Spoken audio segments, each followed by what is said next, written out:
अभी से पाँव के छाले ना देखो, अभी यारों सफर की इब्तिदा है। इब्तिदा मीन्स बिगिनिंग। इब्तिदा means beginning.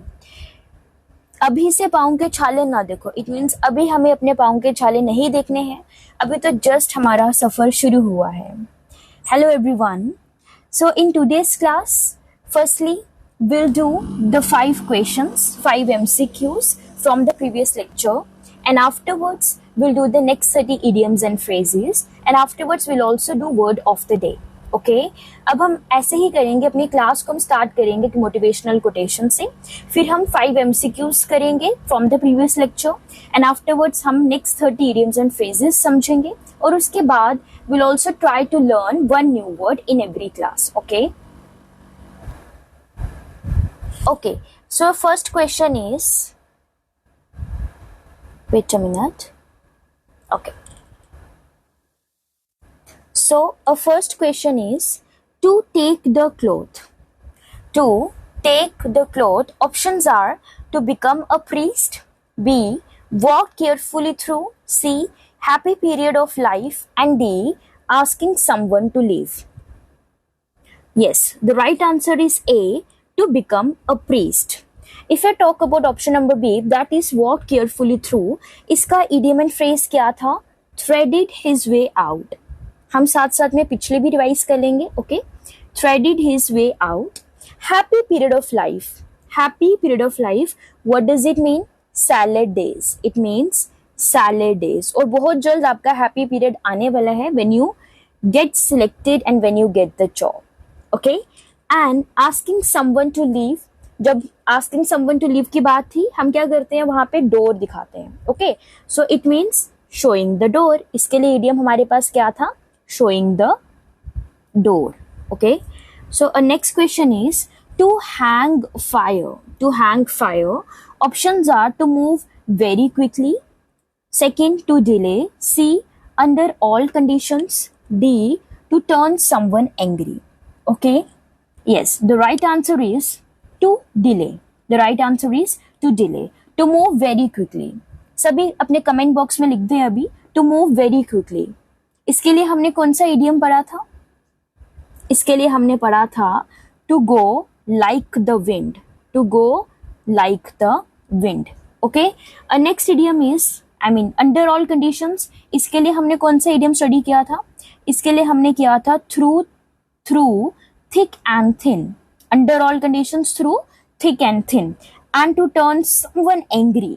To turn someone angry, इसके लिए क्या था? To blow a fuse. To blow a fuse. Okay, the next question is red carpet. Red carpet. Options are an important day or event. B is to welcome someone as a very important person or guest. C is fail to achieve a result. D is to go fast. Okay, red carpet. Yes, the right answer is to welcome someone as a very important person or guest. हमने जैसे वहां पे किया था, जैसे जितने भी हमारे फिल्म अवार्ड्स होते हैं, ठीक है, फिल्म के अवार्ड्स होते हैं, उसके अंदर जब भी वैसे कोई फंक्शंस आते हैं, film fair awards like this, तो उसमें हम रेड कारपेट जैसे वहां पे होते हैं, इंपॉर्टेंट पर्सन जो है उस तरह से उनका वेलकम किया जाता है, तो वैसे हमने इसको याद रखा था. If I talk about an important day और इवेंट, ये क्या होता है? इसके लिए इडियम क्या था? Red letter day. क्या था? Red letter day. जैसे हमने इसको कैसे याद रखना है कि जिस दिन आपको जॉब लग जाएगी, आपको वो जो लेटर होगा वो रेड कलर का होगा. ठीक है, सो रेड लेटर डे क्या होता है? एन इंपॉर्टेंट डे और event. And fail to achieve a result, इसके लिए इडियम हमारे पास क्या था? इसके लिए था रन इनटू द सैंड. कि फेल हो गया अब, ठीक है, रन इनटू द सैंड, सीधा वो मिट्टी में जाके गिर गया, मतलब खत्म हो गया सब कुछ. So fail to achieve a result means run into the sand. And to go fast. To go fast का क्या था? Shake a leg. इसका क्या था? Shake a leg. Okay, next question is salt of the earth. Very important, बहुत बार exams में आया है, PYQs में बहुत बार आया है salt of the earth. Okay, options are A, tiny amount of time, B is to expose a secret, C is a hidden enemy, and D is a very good and honest person. Yes, the right answer is a very good and honest person. If I talk about tiny amount of time, बहुत कम time है, इसके लिए idiom हमारे पास क्या था? Sands of time. Okay, sands of time. And then to expose a secret, मैंने बताया था सीक्रेट एक्सपोज कर रहे हैं। इसके हमने क्या किया था कि कान में बोल रहे हैं आज मैंने बीन्स पकाई है, प्लीज किसी को मत बोलना, ये सीक्रेट है मेरा। तो इसके लिए हमारे पास क्या था, स्पिल द बीन्स, क्या था, spill the beans. Okay, a hidden enemy, hidden enemy का क्या था, हिडन एनिमी का था हमारे पास snake in the grass, snake in the grass. Okay, so a last question for today's class, उसके बाद will do next 30 idioms and phrases. Question number 5 is a song and a dance. A song and a dance. Options are A, to complain about something. B is to discuss a problem with an intention to solve it. C is to triumph over something. And D is unrealistic. D is unrealistic.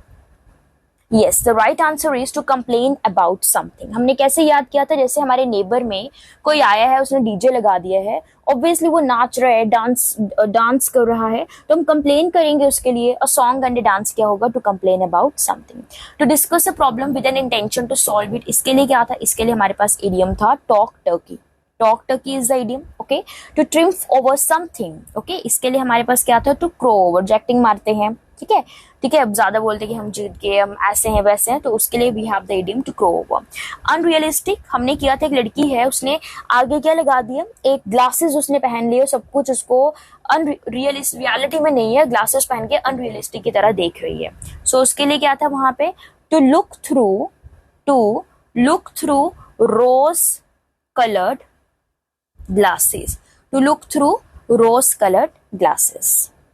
Okay, so our first idiom for today's class, that is 91th, वो क्या है, recipe for disaster, recipe for disaster। इसका meaning क्या है यहाँ पे, to have unpleasant consequences, to have unpleasant consequences। Usage is not exercising enough, eating unhealthy food and being under stress is recipe for disaster। Okay, जैसे हम recipe for disaster से ऐसे याद रख सकते हैं, जैसे एक बंदा है, यहाँ पे एक बच्चा है, इतना सब कुछ खा लिया है, ओके, और एक्सरसाइज नहीं कर रहा है, अनहेल्दी फूड खा रहा है, बहुत ज्यादा स्ट्रेस में आ गया है, तो इसकी रेसिपी यहाँ पे क्या है, डिजास्टर्स की तरफ जा रही है, डिजास्टर की तरफ जा रही है, ठीक है, इट मीन्स अनप्लीजेंट कंसिक्वेंसेस की तरफ जा रही है। Okay, so recipe for disaster, इसका मीनिंग क्या है, to have unpleasant consequences. So what is the usage, not exercising enough, eating unhealthy food and being under stress is recipe for disaster. ये क्या है, हमारे लिए रेसिपी है डिजास्टर के लिए, हमने इस पिक्चर को अपने माइंड में रखना है। Okay, so next idiom is 92, that is rake someone over the coals. Rake someone over the coals, इसका मीनिंग यहाँ पे क्या है, क्रिटिसाइज और स्कोल्ड समवन सिवियरली, ठीक है। जैसे यहाँ पे इसको हम ऐसे याद रख सकते हैं कि एक यहाँ पे है, एक लेडी है, वो एक बच्चे को बोल रही है, चल आप ऐसा करो, यहाँ पे कोल्स हैं, कोल में आग लगी, आपको इसके ऊपर चलना है, और उसको punishment, it means as a punishment उसको दे दी है, ठीक है, और उसको डांट के बोल रही है। ऐसे हम स्टोरी से याद रख सकते हैं, ठीक है। So rake someone over the coals, इसका मीनिंग है क्रिटिसाइज और स्कोल्ड समवन सिवियरली। किसी को क्रिटिसाइज करना या किसी को स्कोल्ड करना बहुत ज्यादा से, उसको हम क्या बोलते हैं, rake someone over the coals. Usage क्या है, the class teacher rake her over the coals for copying in the annual exam. उसको बहुत ज्यादा डांटा क्योंकि वो एनुअल एग्जाम में कॉपी कर रही थी, चीटिंग कर रही थी, ठीक है। तो rake someone over the coals क्या है, क्रिटिसाइज और scold someone severely.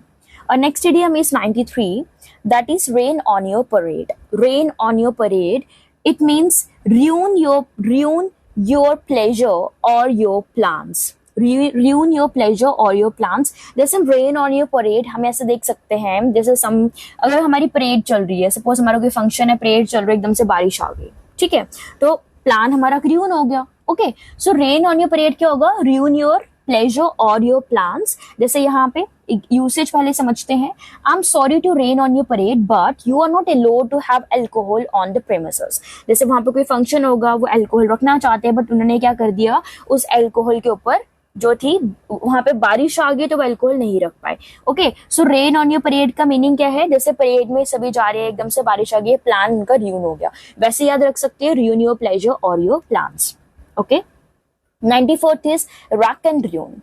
rack and ruin का मीनिंग क्या होता है, अटरली डिस्ट्रॉयड और wrecked, एकदम से सब कुछ डिस्ट्रॉय हो जाना, उससे हम क्या बोलते हैं, rack and ruin। ruin खराब हो गया, डिस्ट्रॉय हो गया। Okay, usage is the country is going to rack and ruin under this government. Country जो है पूरी खराब हो जाएगी इस गवर्नमेंट के under. Okay, so utterly destroyed और wrecked, that is rack and ruin।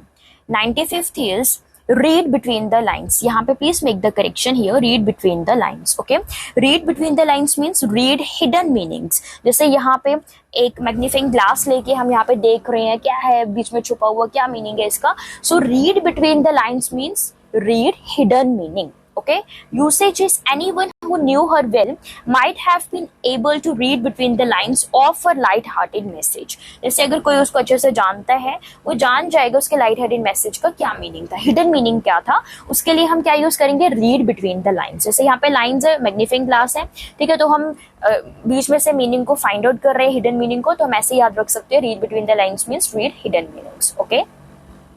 96th is round the twist, go crazy. जैसे इस इमोजी से भी हम इमेजिन कर सकते हैं when we get crazy, in that sense we can use the idiom round the twist. Okay, usage is the game she plays drive me round the twist. जो वो गेम मेरे साथ खेलती है वो मुझे बिल्कुल क्रेजी कर देती है, पागल कर देती है. राउंड द ट्विस्ट, ऑब्वियसली पागल हो जाओगे आप, राउंड राउंड घूमोगे. Okay, round the twist means go crazy. 97th is queer fish. queer fish, queer का मीनिंग क्या होता है, स्ट्रेंज पर्सन. ठीक है, जैसे यहाँ पे पिक्चर में देख सकते हैं एक फिश है और बहुत अजीब सी है, बहुत स्ट्रेंज सी है. Okay, so a queer fish का मीनिंग क्या होगा, it is a strange person. She is a queer fish, her ways are quite strange. वो she is a queer fish, वो क्या है, उसके वेज बहुत अजीब है, स्ट्रेंज है. तो क्यूअर फिश हम याद रखेंगे, स्ट्रेंज सी फिश है, स्ट्रेंज सा पर्सन है. Okay. 98th is quiet as a mouse. quiet as a mouse. Quiet as a mouse means make absolutely no noise. इसके तो idiom में हमें मीनिंग हमें पता चल रहा है, make absolutely no noise. ठीक है, quiet as a mouse means कोई भी आवाज नहीं करना. Rahil was quiet as a mouse. The professor didn't know when he had come in the class. Rahil जो था वो माउस की तरह क्या था, बिल्कुल चुप था, quiet था. ओके, और यहाँ पे क्या, professor didn't know when he had come in the class. वो कब क्लास में आया. Okay, so quiet as a mouse means make absolutely no noise. 99 is quarrel with bread and butter.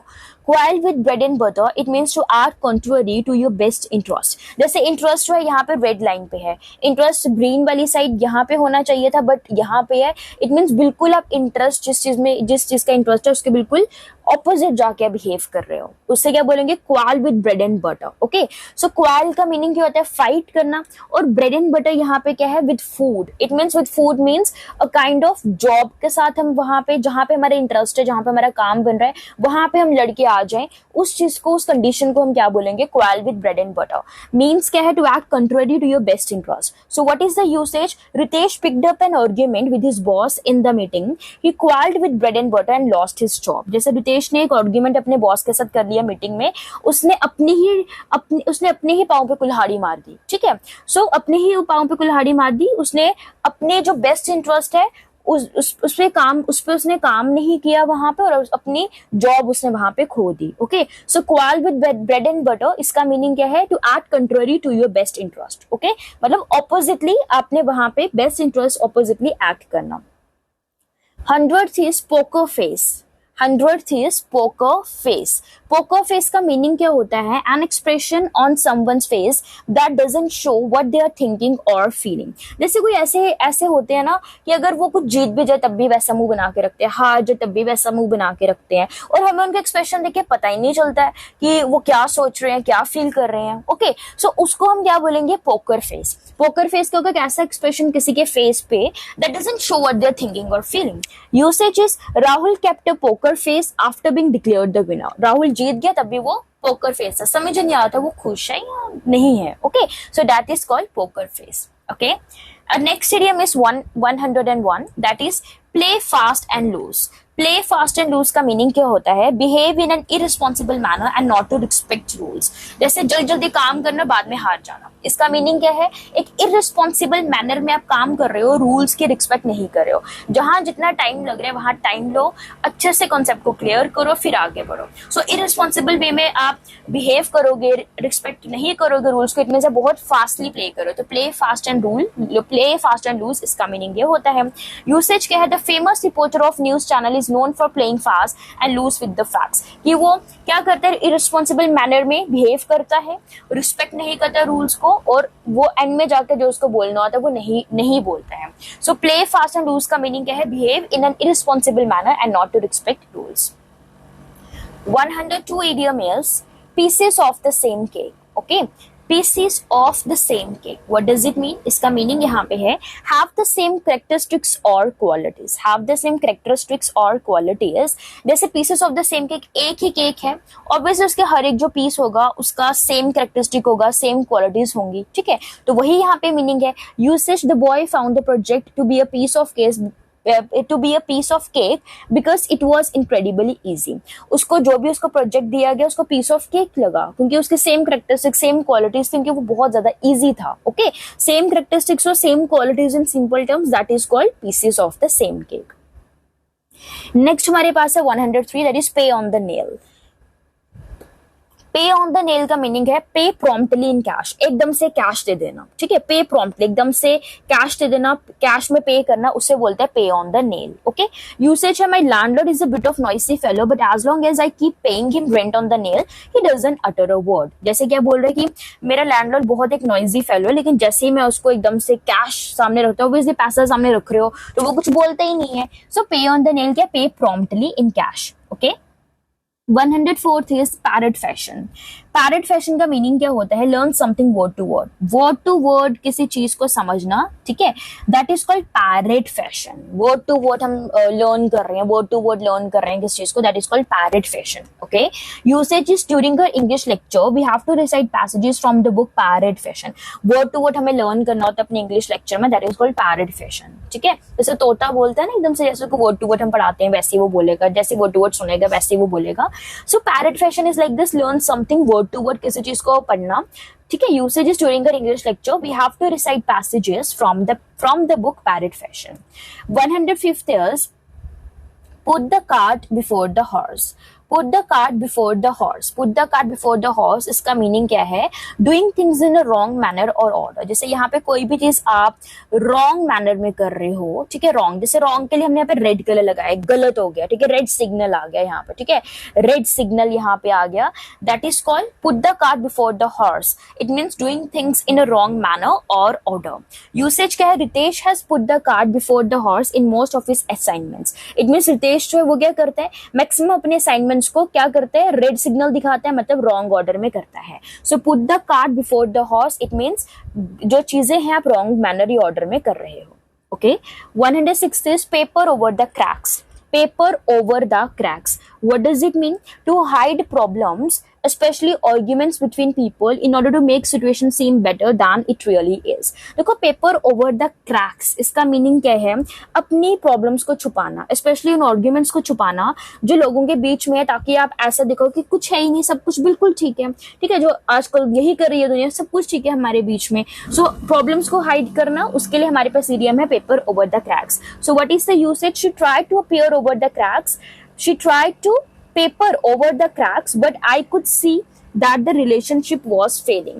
कि वो अपनी प्रॉब्लम्स को, जैसे लड़की, हमने क्या देखेंगे, यहाँ पे एक लड़की है, ठीक है, और समझ लो जिसमें वो बैठी है वो पेपर का बना हुआ, उस पेपर में क्रैक्स आ गए, वो बहुत ज्यादा दुखी है और वो हाइड कर रही है उस चीज को, ठीक है. So paper over the cracks हम ऐसे याद रख सकते हैं कि लड़की है, जो उसका घर है वो किसका बना है, वो घर बना है पेपर का, और जैसे वो पेपर के घर में बैठेगी उस पेपर में क्रैक्स आ जाएंगे, और वो लोगों को नहीं बताना चाहती इस चीज के बारे में, वो हाइड करना चाहती है अपनी प्रॉब्लम्स को, ठीक है. So paper over the cracks का मीनिंग क्या है? To hide problems, specially arguments between people, in order to make situation seem better than it really is. Usage is to try to paper over the cracks, but I could see that the relationship was failing. 107th is pick someone to pieces. Pick someone to pieces means to criticize sharply. Okay, sharply किसी को इतना ज्यादा criticise करना, उससे हम क्या बोलते हैं? पिक समवन टू पीसेस, ठीक है, एकदम से उसके पीस कर देना, मतलब पिक समवन टू पीसेस में उसको बहुत ज्यादा क्रिटिसाइज करना, बहुत ज्यादा उसको तंग करना. The media picked his personal life two pieces. जैसे यहाँ पे उसकी पर्सनल लाइफ मीडिया ने उसको एकदम से खत्म कर दिया. So pick someone to pieces means to criticise sharply. 108th is pass muster. Okay, pass muster का मीनिंग होता है बी एक्सेप्टेड एज सेटिस्फैक्टरी और क्वालिफाइड. जैसे क्वालिफाइड हो गया, पास हो गए भैया, पास हो गए, क्वालिफाई हो गए, वैसे याद रखेंगे हम पास मस्टर. सो यूसेज क्या है? The new thesis on human psychology didn't pass muster with the board of directors. कि जो नई थीसिस थी ह्यूमन साइकोलॉजी पे, वो didn't pass muster, it means वो एक्सेप्ट नहीं हुई, क्वालिफाई नहीं हुई बोर्ड ऑफ डायरेक्टर्स में. सो पास मस्टर का मीनिंग है क्वालिफाई हो जाना. ओके, 109 is only the wearer knows where the shoe pinches. Please make the correction here. Only the wearer knows where the shoe pinches. Okay, means यहाँ पे क्या है, hard to know how much someone else is suffering. Obviously जिसने, simple सी बात है, जिसने shoes पहने, अगर उसको शूज में कुछ है, उसी को ही पता है ना उसको कहाँ से उसका शू पिंच कर रहा है ना. तो only the wearer knows where the shoe pinches. It means अगर कोई सफर कर रहा है वो वही जानता है वो कितना सफर कर रहा है. ठीक है, तो हम ऐसे याद रख सकते हैं कि उसने शू पहना, उसका शू पिंच कर रहा है और वो बहुत ज्यादा सफर कर रहा है, सिर्फ उससे ही पता है. सो मीन्स हो गया इसका यहाँ पे hard to know how much someone else is suffering. What is the usage? If you face any issues with the payroll process you should go talk to the account department. After all only the wearer knows where the shoe pinches. कि अगर आप अपने payroll process में कोई भी issue face कर रहे हो, आप अकाउंट डिपार्टमेंट में जाओ, वहां पे बात करो, क्योंकि आप भी कोई पता है आप कितना सफर कर रहे हो. Okay, next idiom is 110, that is on the hook. On the hook means responsible for something or owing money for something. जब हम किसी चीज के लिए रिस्पॉन्सिबल है उससे हम क्या बोलेंगे, रिस्पॉन्सिबिलिटी है, काम करना, ये दिया हुआ है. So on the hook, on the hook का मीनिंग है जब आप रिस्पॉन्सिबल हो या आपने किसी के पैसे देने हैं. ठीक है, या आपने किसी के पैसे देने हैं, उस केस में भी we can use the idiom on the hook. What is the usage? First is he still on the hook for the cost of the repairs. ठीक है, ये he still on the hook for the cost of the repairs, कि अभी उसको पैसे देने हैं अपने रिपेयर्स के. And then be very careful before signing on the legal documents. If something goes wrong you could be on the hook. जैसे अगर आपने लीगल डॉक्यूमेंट्स पे साइन करना है, इट मीन्स आप ही रिस्पॉन्सिबल हो, उसके लिए हम क्या यूज करेंगे? On the hook. क्या यूज करेंगे? On the hook. On the hook means you are responsible for this. ठीक है, ऑन द हुक से हमने याद रखना, एक पेज है उस पर कुछ लिख रहे हैं, वो एक पिक्चर हमने रखना, लीगल डॉक्यूमेंट है, इट मीन्स मैं रिस्पॉन्सिबल हूँ, मुझे उस पर साइन करना है, उसके लिए we can use the idiom on the hook. Okay, next is in a flutter. In a flutter का मीन, जैसे इमोजी हमारे सामने, ऐसा लग रहा है कंफ्यूज है, ये एक्साइटेड है, तो इन अ फ्लटर का मीनिंग क्या होगा? इन अ कंफ्यूज्ड और excited state. So what is the usage? Is the students were in a flutter to meet the president at a school rally. Students जो थे वो बहुत ज्यादा कंफ्यूज थे, एक्साइटेड स्टेट में थे कि उनको प्रेसिडेंट से मिलना है स्कूल रैली में. सो इन अ फ्लटर को हम कंफ्यूज स्टेट भी बोल सकते हैं, एक्साइटेड स्टेट भी बोल सकते हैं. ठीक है, 112th is on pins and needles. On pins and needles, इसका मीनिंग यहाँ पे क्या है? It means on pins and needles. It means be very worried about something. On pins and needles बहुत ज्यादा worried हो आप किसी चीज के लिए. For example, आप ये इसको ऐसे याद रखो कि जैसे आपके पाँव में एक सुई चुभ गई है और एकदम से आप ऐसे एक्सप्रेशंस करो, एकदम से वरी हो जाओगे, भाई कहाँ चुभी है, क्या हो गया. So on pins and needles को हम कैसे याद रख सकते हैं? B very worried about something. किसी चीज के लिए बहुत ज्यादा वरीड हो, उस चीज में हम क्या यूज कर सकते हैं? On pins and needles. What is the usage? First is don't keep Radha on pins and needles, give her a call. Radha को इतना वरी इस चीज में मत रखो, इतना वरी वो होगी किसी चीज के लिए, उसको कॉल कर दो आप. Second usage is they were on pins and needles until they heard that your train had reached safely. कि वो बहुत ज्यादा परेशान थे, वरी थे, जब उनको पता चला कि आपकी ट्रेन सेफली पहुंच गई है, फिर उनको रिलीफ मिला. Okay, in simple terms on pins and needles हमने कैसे याद रखना है कि पाँव में पिन चुभ गई है और हम एकदम से वरी हो गया कहाँ चुभ गई है. Okay, so be very worried about something, we have the idiom for this on pins and needles. Next is 113, which is old flames die hard. Old flames die hard. Meaning क्या है? पहले meaning को समझते हैं. It's difficult to forget old things, specially the first love. जो first love किसी का भी है उसको भूलना बहुत ज्यादा मुश्किल है. ओके, जैसे यहाँ पे फर्स्ट लव है बट उसको भूलना it is very much difficult. Okay, so that is old flames die hard. इसका यूसेज क्या है? She can not forget her ugly relationship with Ryan as old flames die hard. कि वो अपना अगली रिलेशनशिप रियान के साथ नहीं भूल सकती है as old flames die hard. Old flames die hard का मीनिंग क्या है? ऐसे हम ये याद रख सकते हैं कि जो एक ऐसे लड़का लड़की है तो वो अपनी पुरानी चीजें नहीं भूल पा रहे, स्पेशली द फर्स्ट लव. ठीक है, उस चीज में we can remember this old flames die hard. Old flames die hard means it's difficult to forget old things, specially the first love. Old आ गया ना बीच में, मतलब ओल्ड थिंग्स को हम नहीं भूल पा रहे, ओल्ड थिंग्स में हमें याद रखना है, स्पेशली फर्स्ट लव, उसके लिए हम ये यूज करते हैं. 114th is on its last leg. On its last leg. Obviously last leg means the end. खत्म है. On its last leg means last means the end. So means क्या है यहाँ पे? near the end of life, usefulness और existence. कोई end of life में है, किसी चीज की usefulness में खत्म होने वाली है वो चीज, ठीक है, या existence में खत्म होने वाली है, उस चीज में we have the idiom on its last leg. Okay, so what is the usage? Usage is the computer business was on its last leg. जो computer business है वो खत्म होने वाला है, so खत्म होने वाले के लिए we have the idiom on its last leg. Okay, next is 115th over the moon. Over the moon क्या होता है? Be very happy. जैसे ओवर द मून है, over the moon means B very happy. जैसे हम ये over the moon ऐसे देख सकते हैं, मून की तरह है, बहुत ज्यादा खुश है। सो ये पिक्चर से हम याद रख सकते हैं ओवर द मून क्या है? Be very happy. So what is the usage? Usage is I was over the moon when I met my favourite movie star. जब मैं अपने फेवरेट मूवी स्टार से मिली, मैं ओवर द मून थी। It means I was very happy. Okay, next is 116 open Pandora's box. Open Pandora's box जो है, ठीक है, जैसे उसको एक बॉक्स हमने खोला और बॉक्स में से सिर्फ क्या हुआ? प्रॉब्लम्स ही निकली है, और प्रॉब्लम्स ही निकली है। वो बॉक्स में से बॉक्सेस फुल ऑफ प्रॉब्लम्स था, तो जिस वजह से ये बहुत ज्यादा परेशान हो गया। ठीक है, हमने ऐसे याद रखना है। इसने पंडोरा के बॉक्स को खोला और उसकी लाइफ में उसके बाद सिर्फ प्रॉब्लम्स आ गई हैं। ठीक है, सो इसका मीनिंग है टू डिस्कवर मोर प्रॉब्लम्स। उसके लिए we have the idiom open Pandora's box. So what is the usage? Usage is it seems like you have open Pandora's box by taking this difficult task. ऐसा लग रहा है कि आपने अपने लिए ये डिफिकल्ट टास्क लेके और प्रॉब्लम्स खड़ी कर दी है। उसके लिए we have the idiom open Pandora's box. Okay, the next idiom is 117 new brush broom sweeps clean. New brush broom sweeps clean means is someone with a new perspective can make good changes. Simple है, new brush broom. Broom क्या होता है? झाड़ू को हम broom बोलते हैं। Okay, और मैंने स्पेशली ये वाली पिक्चर यहाँ पे यूज की है, new brush broom sweeps clean. देखो, ब्रश कोई भी ब्रूम होगा वो बहुत अच्छे से सफाई करता है ना, बड़े गुड चेंजेस लाता है, बहुत अच्छे से सफाई कर रहा है, बड़े गुड चेंजेस ला रहा है। तो ये हम उसके लिए यूज करते हैं एक ऐसा पर्सन जिसका नया पर्सपेक्टिव हो और वो बड़े ज्यादा चेंजेस लेके आ रहे हैं। ओके, हम ऐसे याद रख सकते हैं, एक हीरो है, उसने हाथ में ना यहाँ पे एक झाड़ू रखा हुआ है। ठीक है, उसने हाथ में यहाँ पे एक झाड़ू रखा हुआ है और वो बड़े अच्छे से सफाई कर रहा है, बहुत अच्छे से नए चेंजेस ला रहा है। ठीक है, हम ऐसे इसको इस तरीके से याद रख सकते हैं। So we have the idiom new brush broom sweeps clean. Brush भी होगा तब भी वही, new brush sweeps clean, meaning is the same. New broom sweeps clean, meaning is the same. Meaning is someone with a new perspective can make good changes. What is the usage? Usage is after my first day working with educational institute the manager said a new brush broom sweeps clean. जैसे मेरा पहला दिन था educational institute में काम करने का, manager ने बोला कि एक नए पर्सपेक्टिव से ये बहुत से चेंजेस ला सकता है। Okay, next is 118 that is needle in a haystack। Needle in a haystack, simple सी बात है। जैसे सपोज आपकी सुई जो है, इतने बड़े से ढेर में आपकी सुई गिर गई है, ऑब्वियसली आपके लिए बहुत मुश्किल है उसको फाइंड आउट करना।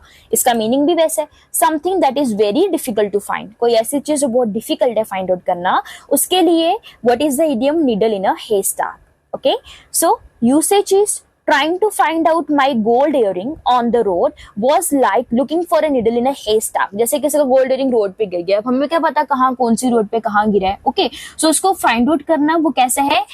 Looking for a needle in a haystack। इस पिक्चर से हम इसको याद रख सकते हैं। Okay, next 119 is no love lost between.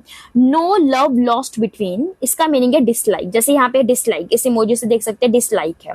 So usage is there is no way that they can be friends, there is no love lost between them. Okay, no love lost between them का मतलब, इसका meaning क्या होता है? इसका मतलब क्या होता है? डिसलाइक है। अब वो किसी भी तरीके से फ्रेंड्स नहीं बन सकते, उनके बीच में क्या है? डिसलाइक है, एक दूसरे को पसंद वो नहीं करते हैं। No love lost between means dislike. So a last idiom for today's class is Neverland. Neverland क्या होता है? A fantasy और imaginary place. Okay, जैसे ये है, ये place है, clouds में है, एक महल है पूरा, पीछे रेनबो भी है। Obviously reality में तो नहीं होगा कि imaginary place है, fantasy place है। For example Harry Potter, movie Harry Potter अब असली में नहीं है, fantasy है, imaginary है, so उसे हम क्या बोलेंगे? Neverland। ठीक है, यूसेज क्या है? If she thinks that she will clear this exam in the first attempt she is living in a Neverland. अगर उसे लग रहा है कि वो फर्स्ट अटेम्प्ट में एग्जाम कंप्लीट कर लेगी, उसे वो किसमें? नेवरलैंड में। इट मींस वो एक फैंटेसी में, एक इमेजिनरी में है। ठीक है, उस चीज में we can use the idiom. So neverland में इज अ फैंटेसी और imaginary place. So our word of the day is, हमारा जो वर्ड ऑफ द डे है वो क्या है? जेन्यूफ्लेक्ट।